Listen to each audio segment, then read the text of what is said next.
How's it going? Welcome to a very snowy, cold afternoon here in New Jersey. Good to have you with us.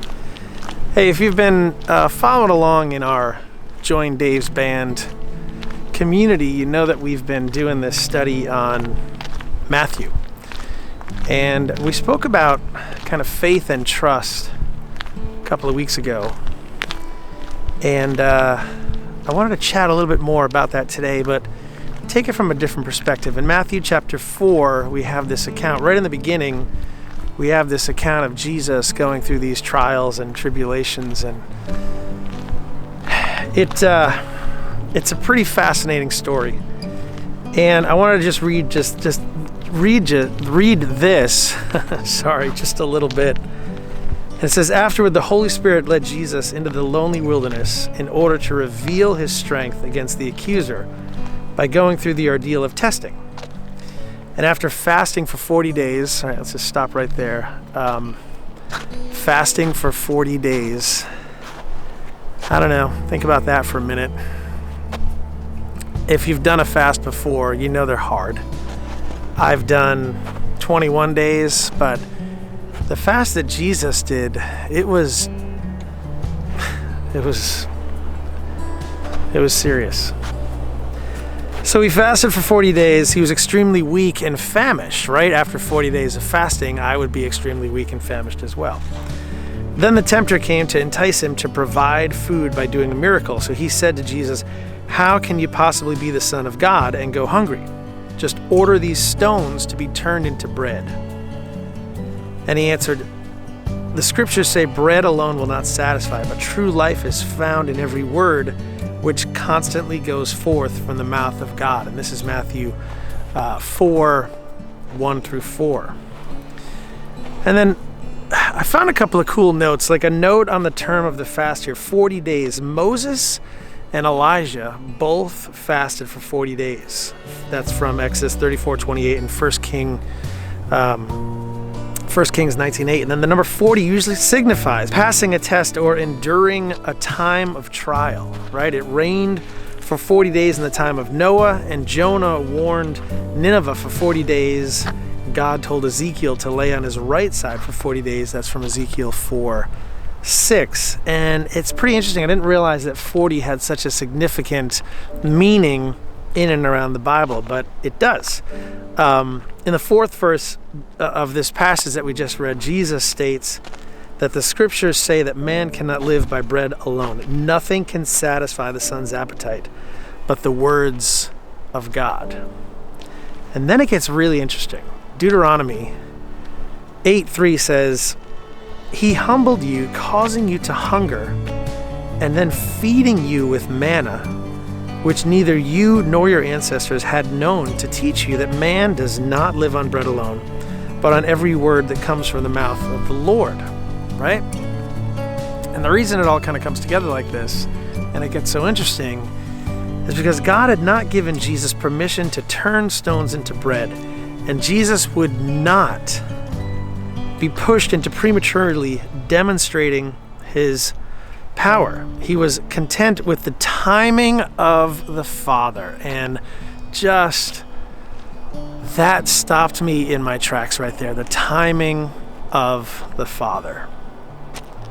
He refused to turn stones into bread and feed himself, but he multiplied the bread for his hungry followers.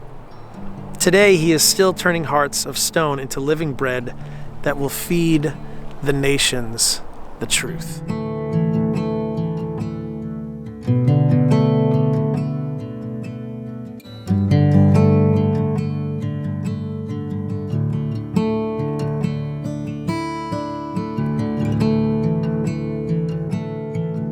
So when we talk about the timing of the Father, that's the piece that stood out to me in that entire section. Jesus was content with the timing of the Father. And today we're talking about patience. We're talking about whether or not we are patient, or we have even the ability to be patient, right? Are you content with the timing of the Father? The timing of all that's happening in your life. all that you're waiting for, hoping for, all that you're praying about? Are you content with it all right now? Are you content in waiting, in exercising patience? It is such a hard pill to swallow, but a necessary one when we're walking with God. His timing is perfect. Ours, not so much. His timing is perfect. So patience, yeah, it absolutely goes along with faith and with trust and all that we were talking about the other day, 2 weeks ago actually. And I told you that I was wrestling with a decision. We're trying to figure out what to do, how to do it, where to go, and we are no closer to a decision. So we're having to exercise our patience muscles now, right? Instead of our faith and trust muscles. And it's hard. And we continue to pray, we continue to seek opportunity, we continue to seek God and godly wisdom from our friends, from our family, from just all the folks that we trust.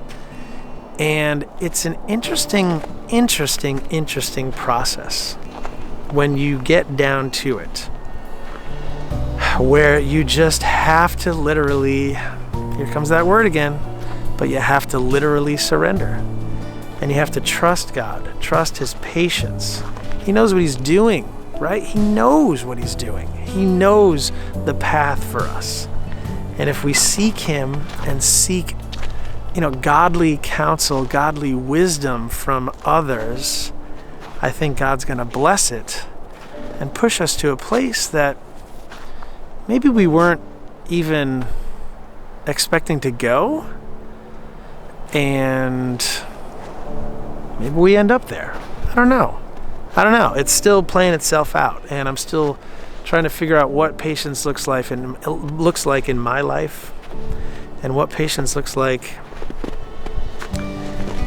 in the midst of all of this, right? It's just hard. So maybe today I just wanted to, again, walk in the snow a little bit and chat about patience, and just take it from the perspective of Jesus having the patience after fasting for 40 days. Like, food, water was really, like, that's all He wanted, right? Think about, like, even fasting for a day. What do you want the next day? You want to satisfy the urge to eat and to drink. And Jesus went 40 days. And then even at the end of the 40 days, He said, the timing of the Father is not here. So I'm not going to exercise my power to do this, to change the rocks into bread, which He could have easily done, right? He could have easily done that, but He didn't. So again, He just sets an example for us that it's like nothing else.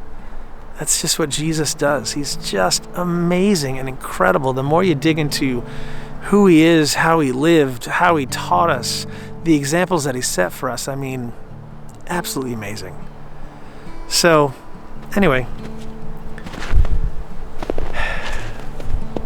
patience. Patience, patience, patience.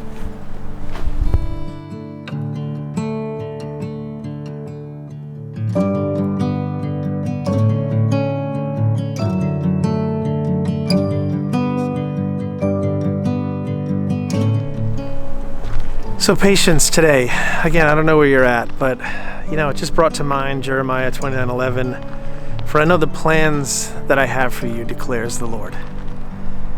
Plans for good, right? Plans to just lead us where He wants to lead us. So today, think about the timing of the Father. Maybe meditate on that for a minute and just, I don't know, just think about that. Think about patience. And think about Jesus being tested in the wilderness, in the desert, starving. And yet, He wouldn't succumb to the temptations and the pressures of everything that was surrounding Him. That's powerful. It's really, really powerful. What an example He set for us.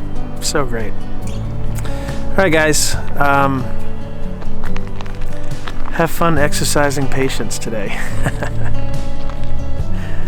Oh, my goodness. All right. Hey, so speaking of Matthew, so this is kind of the the first book that we're going to chat about when we start our Monday Night Worship communities in a couple of weeks. And I want you to be there. And the only way that you can be there is if you're a member of our Join Days Band community. So this was kind of just a little taste of what our study in Matthew looks like. It's been pretty amazing. It's going to take a while. I'm not going to lie to you. It's going to be a long study, and that's a good thing because there's so much in Matthew that we want to dive into. And then our Monday Night Worship communities start on Wednesday nights. They're private live streams, and we want you to be there. So head over to joindaysband.com, and you can help fund these videos. You can help fund this ministry, and most importantly, you can help us sponsor a child. The first $2 of your membership goes straight to sponsoring a kid. All right, so we'd love to have you with us. It's an incredible community of people. And we'll see you guys on the next one. Have a great rest of your day.